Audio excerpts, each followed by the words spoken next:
So when I was in school many, many years ago, growing up, there was a saying that was often used by people, and that was this. The saying used by many people was this: sticks and stones may break my bones, but what? Words will never hurt. This was a story that was told. Teachers would use it, parents would use it, because sometimes, hard to believe, kids can be mean. They can say unkind words to one another. And those can hurt. And so after someone would call you stupid or fat or ugly, then parent or teacher would say, oh, just remind this, sticks and stones may break my bones, but words will never hurt me. And then I think back to my days of school. Think back to my elementary school and middle school and going through high school and playing sports and playing football and wrestling and doing all those things and all the injuries and wounds and hurts I suffered. And the thing is, I don't remember many of those. I'm sure there were a lot of times I was bruised, a lot of times I walked away and was in a lot of pain. But you know what I do remember? Things people said to me. Names they called me, unkind words. And I also remember the words that I said to others. I had a quick tongue, especially in high school, and found ways to use it. I found I had this, I won't call it a gift, a talent, for being able to find just the right word, just the right little phrase to say to bring somebody down. And I remember even at my high school reunion, my fifth reunion, going back and having a conversation with one young woman who had been a target of many of my attacks. And apologizing to her and realizing that over those 4 years of high school, the ways that I had hurt her and how much wounds can heal. So when James talks about the power of the tongue, in some sense, it's not something we need to prove. Sometimes we read our Bible and we look and we're not sure, well, what's going on here? I'm not sure I understand that. Sometimes we read our Bible and maybe we say, I'm not sure I believe that. Can you help me understand it? But when James writes and says, the tongue is a small part of the body, but it makes great posts, and it can set an entire forest on fire, and it can wound, it can hurt, most of us will say, yep, we know that to be true. So the letter of James is what we've been looking at for the last few weeks. James, the half-brother of Jesus, has written this letter, this book, to a group of followers of Jesus scattered across there. And he's writing and he gives them this practical wisdom for living. He's talked about challenging trials. He's talked about how our life needs to reflect what we believe. And now he comes in chapter 3 and he says, not many of you should become teachers, because you know that we who teach will be judged more strictly. He's kind of reminding people, but then he says, we stumble in many ways. Then he said, anyone who's never at fault in what they say is perfect. So how many of us are never at fault in what we say? Well, okay, so then he goes on, he says, when we put bits into the mouths of horses to make them obey us, we can turn the whole animal. He says, our tongues are these tiny little things, but they have the power to set the direction of our lives. And in part what he's saying is, if you can demonstrate control of your tongue, you can probably control the rest of your life. And there's this funny kind of relationship between the tongue and the rest of our body. And as we're going to look at this, is in some way the tongue steers the whole body, but we also realize that what we say comes from inside of us. It's a reflection of what we do. And so maybe you've experienced this. Or maybe you've had somebody else experience this, where you're sitting there and something happens and words come out of your mouth. And after you've said them, you think, and maybe you said, I can't believe I said that. Or, why would I say such a thing? Or, I'm not the kind of person who would say that. Well, but you just said it. So you are exactly the kind of person who would say that. Because the tongue can also be a revealer of what's inside. That sometimes in that moment of anger, that moment of passion, that moment of fury, when something comes out, what's being revealed is what's truly in our heart. And so the tongue works both those ways. It reveals what's inside, but it also has the ability to control that when we speak things, it begins to shape our heart. As we begin to name things, as we name things in a particular way, it can begin to shape the way we think about things. We can look at issues and we can say, if I refer to it as a baby growing inside of a woman, that shapes in particular how I think about it. But if it's simply a part of a woman's body or a choice, then it starts to shape again the way I think about that. So our tongue also has the power to shape the way we do things. It's like a spark that spreads the whole body. It does damage to others and damage to yourself. It engulfs and it destroys you. It says if you hate with your tongue, you will hate with the rest of yourself. And so this tongue is exactly what James was talking about when he's saying our words and our deeds. Last week we talked about our words and our deeds need to match. And that's exactly what he's getting at here, is that our faith and our deeds need to be matched. So I want to look at it, think about, because I don't necessarily need to explain to you or prove to you this truth that James is saying when he says that words are dangerous. But I want us to think about a little more deeply how words are dangerous. And when I use the word words here, we're not simply talking spoken words. For James, that would have been the primary means of communication, the things you say. But in today's world, we communicate lots of different ways. We say things to people in many different ways. It may come in the form of a text message. It may come in the form of an email. It may come as a post on Facebook or Instagram, Twitter, Snapchat, TikTok.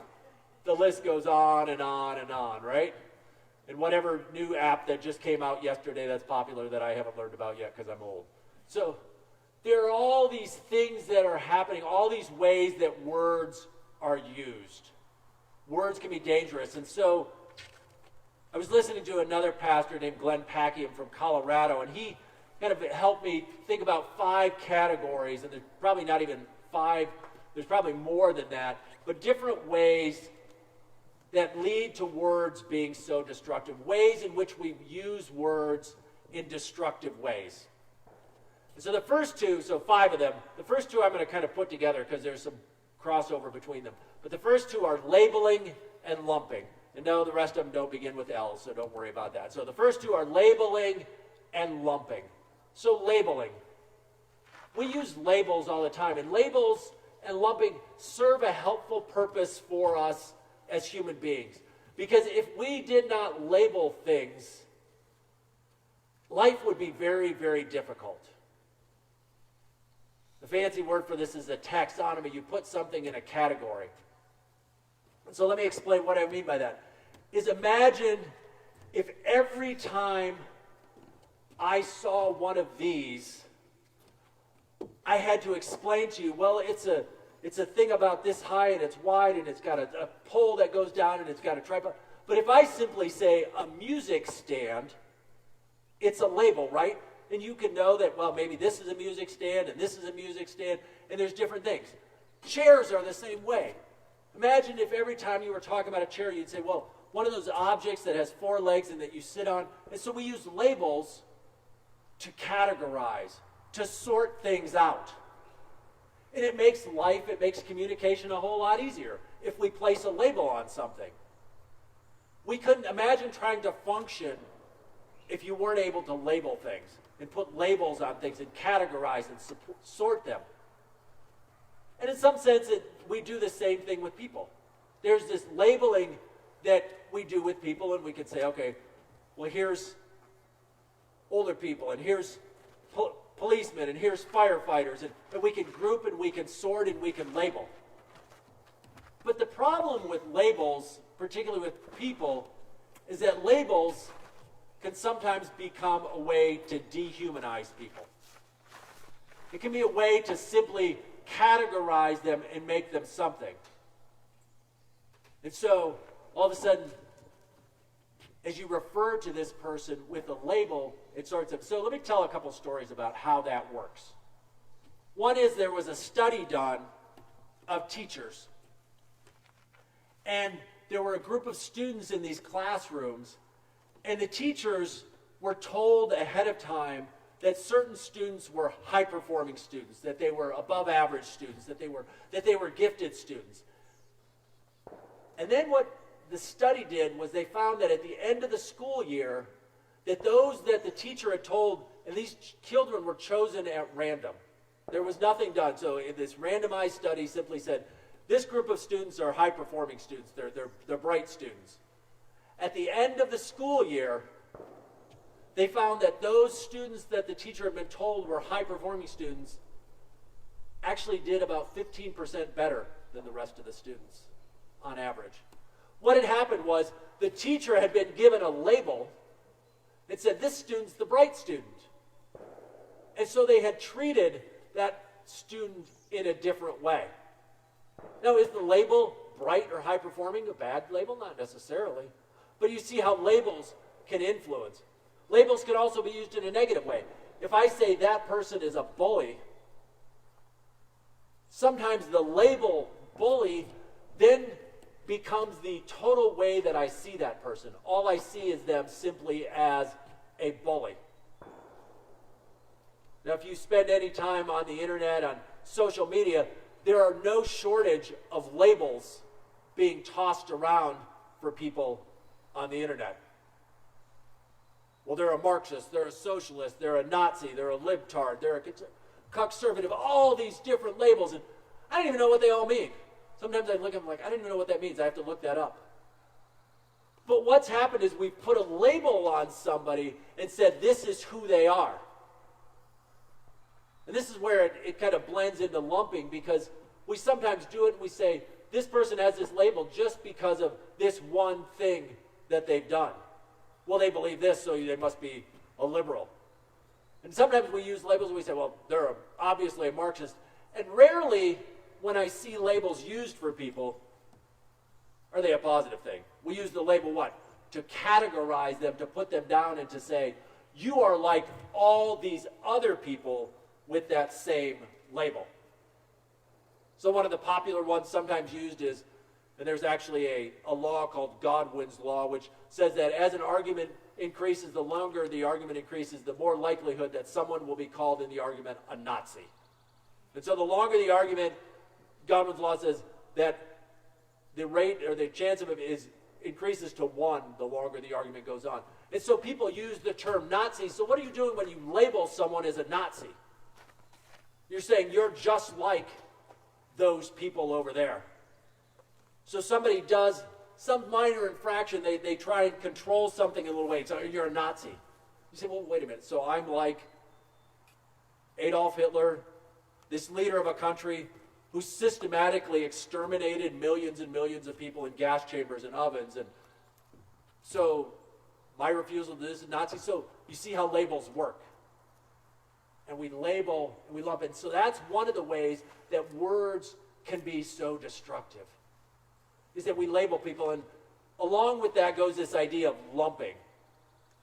And again, this is this idea of putting together people in groups, which again is a helpful thing to do. But Alan Jacobs, a writer, talks about the necessity of saying we have to do the hard work of splitting people about. So we get tempted to put people together. So we watch. And so take some of the things that are going on in our country. So there have been protests going on around the country. And if you watch the protests, you'll see there are some people who are what? Out peacefully. They're marching, they're separately, they have some signs they're doing. And there are some people at these protests who are flipping cars over and spray painting on buildings and starting fires. And so the temptation might be to kind of, what? Lump them all together. And so, if you hear that somebody went out to a protest, you'll say, you're one of those. You're a protester. So we lump people together. Or we do the same with our police officers, right? We see some police officers who have behaved extremely poorly, who have violated their oath. But does that mean all are the same? And so we can begin to lump them together. Or we can lump with an organization. Someone comes along and says, well, Black Lives Matter. And then everybody says, well, do you know what the Black Lives Matter stands for? The movement stands for in all their statements? Well, now we've put them together in with that. We lump them with all that the organization stands for, and that may not have been what they meant when they said that statement. And so we have to realize that these lumping, these categories are merely, as Alan Jacobs says, are temporary, provisional, intellectual structures. Or as Dorothy Sayers says it, what is repugnant to every human being is to be reckoned always as a member of a class and not as an individual person. To be reckoned always as a member of a class. And so we lump people together. And it becomes so easy, especially the same thing happens in politics. In our political world here in the United States, for better or for worse, we have two lumped categories, right? We have Republicans and Democrats. And the tendency is to especially believe that, like, if you believe one thing on this issue, well, you must believe the same thing as everybody else. And so, if you are, for example, an advocate of the Second Amendment and of gun rights, then you must believe everything else that every other advocate of the Second Amendment and gun rights believes, right? And we just create this lump, this giant category, and put people in there. Or if, on the other hand, you maybe have some feelings about the immigration crisis and the way it should be handled, then you obviously fit in this category and this lump over here. And you must believe all of these things that those other people believe too. You see how those can be dangerous ways that we then use our words? So if I've lumped somebody in a category, I put them in a category, I'm no longer seeing them as a person, and so my words begin to hurt. So what we need to do instead is begin to see individuals, as people, and to see that they all have their own motives, their own way of thinking, and to begin to understand. And when it comes to that, that's number two. So labeling and lumping. The third one is we assume motives. We tend to think we are experts at knowing why somebody does something. And the way it sometimes works is we meet one person and they've done something for a particular reason. And so we just naturally assume that the next person we meet who does the same thing must be doing it for the very same reason. We meet our friend Jack, and Jack is wearing a mask.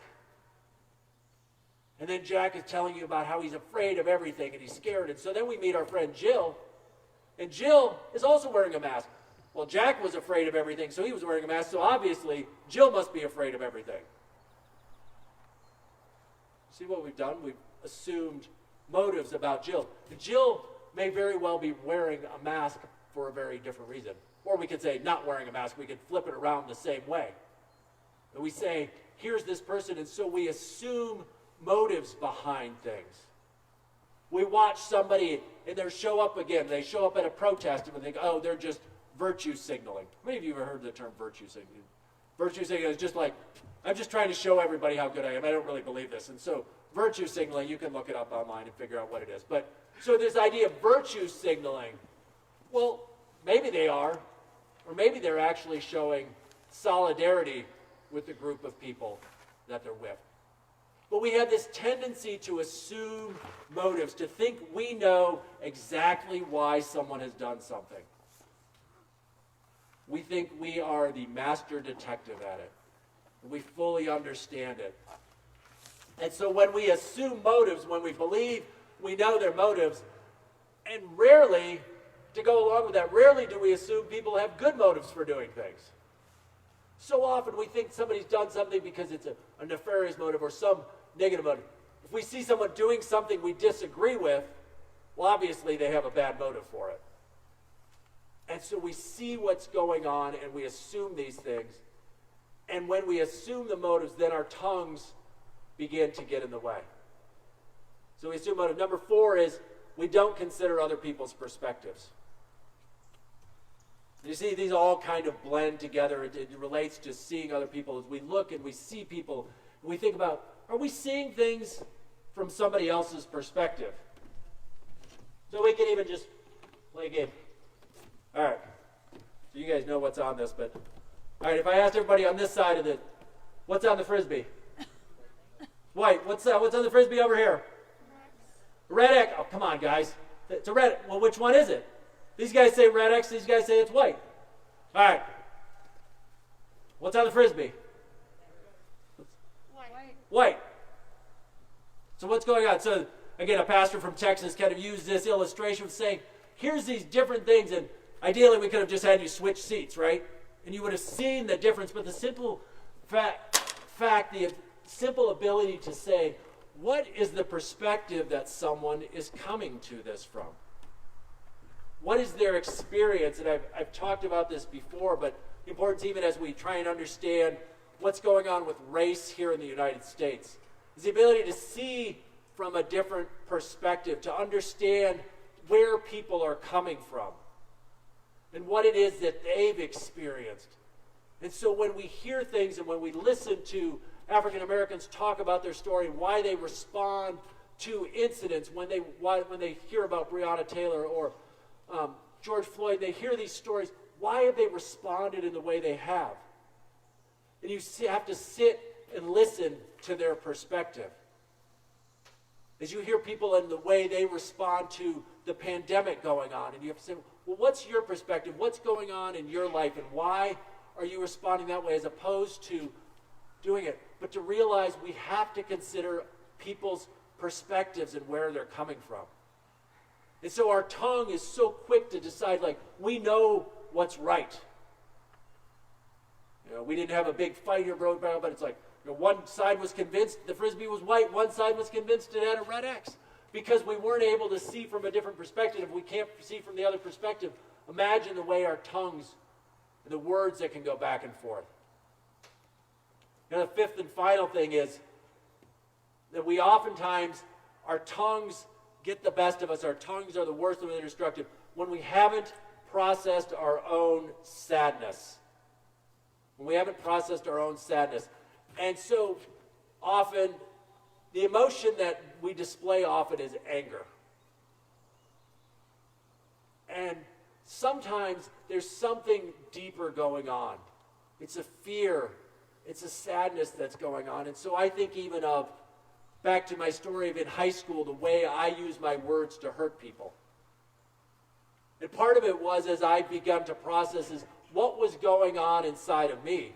And part of what was going on inside of me was a fear that I wouldn't be liked. A fear of myself not being accepted. And so that then came out because I hadn't processed that own fear. That fear came out by me putting other people down to lift myself up.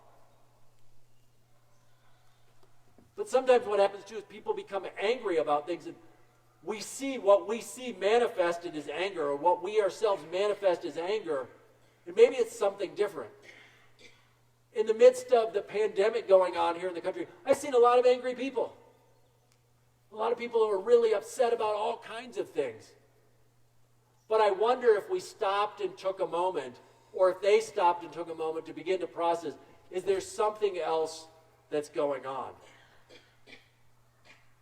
Is there this sadness over the loss of business, the sadness over the loss of jobs, the sadness over the loss of friends, the sadness over the loss of what's going on? And so out of all those things, something else comes out. But so often we are just so quick to respond and to act that we haven't processed what's going on inside of us.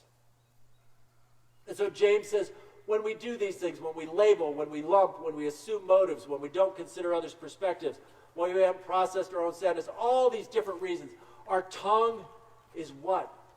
Is this fire that can burn things down. A great forest set on fire by a small spark. The tongue is a fire. A world of evil among the parts of the body. Right there. A world of evil among the parts of the body. It corrupts the whole body, sets the whole course of one's life on fire, and is itself set on fire by hell. Wow. That's the tongue. But it says all kinds of animals, birds, reptiles, and sea creatures are being tamed and have been tamed by mankind. But no human being can tame the tongue. It is a restless evil full of deadly poison. And so you think, okay, great, Pastor, you've told me, like, the tongue is terribly destructive. You've talked about all the ways it can hurt people. We know it can hurt people. And then James says, worst of all, you can't tame it.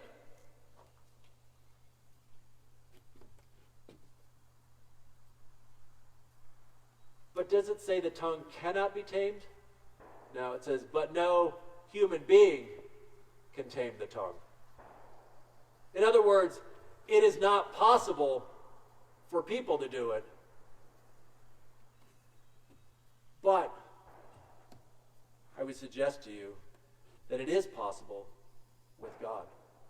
So all things may be impossible for man. Jesus had a very story like this where he told a story about a rich man. And he talked about no rich man can enter a rich man entering the kingdom of God is like a camel going through the eye of a needle. And his disciples looked and said, well, then who then can be saved? And Jesus says, with God, all things are possible. So, I want us to end not on this down note of thinking, okay, my tongue is this flame. It's a corrupting thing. It's the most evil part of my body, and there's nothing I can do about it. Because there is something we can do about it. We can try and we can tame our tongue with God's help. And so how can we begin to do that? How can we begin to do that? So we're going to use a little acronym. So the word tame, T-A-M-E. Think about ways that we can begin with God's help to tame our tongue. So the first one, the T, is talk to God about it. Release this issue to God. God, say to God, God, I have a problem with my tongue. All right, let's practice with our tongues right now, all together. I have a problem with my tongue, right? And so we all have this problem. Maybe it's a problem with your fingers or your thumbs on the keyboard, right? Same sort of thing. You have a problem with the words. And so talk to God, and God say to God, God, first of all, show me where those things are. Show me the ways I use labels. Show me the ways I lump people together. Show me the ways I assume people's motives. Show me the ways I don't consider other people's perspectives, because we are so often blind to those things. But God knows what's going on inside of our heart. And so let God show you where those things are happening. And then give it to God. So let's talk to God about it. The A, ask yourself why you use your tongue so properly. That's kind of the second, is asking yourself. Ask God to help you see those things inside of you. That's kind of what I've talked about, is why are these things happening? Why, God, what's going on inside of me? Why am I so anxious to use my tongue this way? What sort of destructive patterns are going on? All right. Third one, make small steps. Just begin to make small steps, and this is giving ourselves over to God and following those things. So James talks about it. He says, with the tongue we praise our Lord and Father, and with it we curse human beings. He's saying, you can't do both. You can't. I mean, he's got this weird, can both fresh water and salt water flow from the same spring? Can a fig tree bear olives or a grapevine bear figs? Neither can a salt spring produce fresh. What is James talking about? He's like, your tongue's going to do one or the other. So what I would suggest is make small steps with your tongue. If your tongue has a habit of hurting people, start making little steps of using it to help people. Compliment people.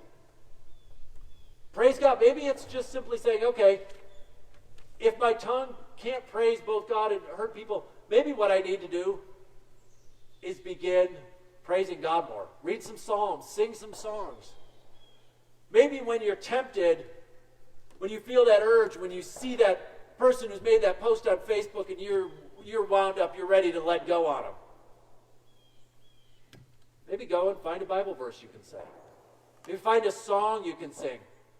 You can do something and begin to make those small steps. All right. So talk to God about it, ask yourself, and make small steps. Anyone want to guess what the E is? No. The E is the silent E. Silent E at the end of the word. Practice shutting up. Just practice not saying anything. Sometimes we just need to do that. We just need to stop and say, I don't need to respond to that. We need to simply practice not saying as much, because We sometimes overvalue our own opinions. We don't understand why we're saying things, and so sometimes the best thing to say is just nothing. And so we can begin to tame our tongue, because the more time we take and we simply are silent, then we can begin to learn. So what's happening is, as we're doing these things, as we're talking to God about it, as we're asking God to show us things, as we're making small steps, as we're practicing the silent E, as we're beginning to do those things, we're giving ourselves over to God, and God's Spirit is working inside of us to tame our tongue. Something we can't do on our own, but with God's help, we can. James is writing a book that's about wisdom. And he's saying there is a way to live, and that's what wisdom is. Wisdom is a way to live. And what he's saying is the only way that's possible is in Christ. That we can walk this way because Jesus is the way. That we can walk this way because Jesus is the way. And so he's showing us and saying, your tongue is destructive.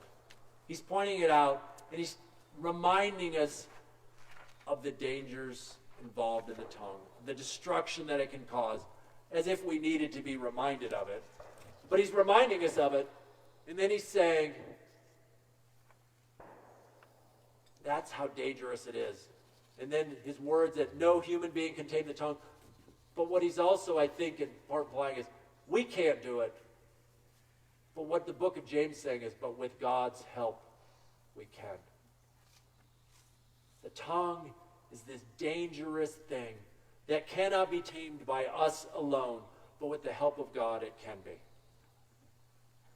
So let's ask God to help us tame our tongues, to use them not for hurting and bringing down others, but use them instead to praise God, the one who is the way, the truth, and the life. May God tame our tongues so they can be used for his glory and his good. Amen.